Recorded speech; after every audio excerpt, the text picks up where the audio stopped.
है उसे सब खबर समझता है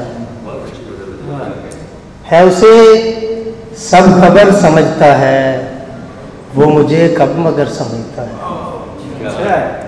मैं जिसे हम सफ़र समझता हूँ वो मुझे राह गुज़र समझता है। मैं जिसे हम सफ़र समझता हूँ वो मुझे राह गुज़र समझता है। मैं उसे उस कदर खटकता हूँ जो मुझे जिस कदर समझता है। मैं उसे उस कदर खटकता हूँ जो मुझे जिस कदर समझता है। मैं जिसे खुद तराश बैठा हूँ वो मुझे बेहुनर समझता है।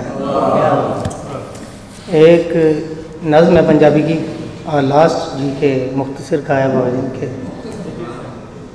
नज़्म का अनवान है माँ। तेरा नाए हवा मेरा नाए आदम, तेरा नाए हवा मेरा नाए आदम, मेरे जुस्से विचों पहला तैनू जणिया मैं सी तैनू जणिया।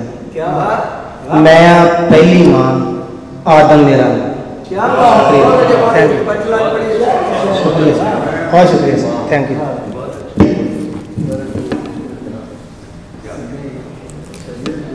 मैं उसे कदर खटकता हूँ जो मुझे जिस कदर समझता है। क्या ही खूबसूरत कलाम अदा कर रहे थे जनाब कामरान जीवन साहब।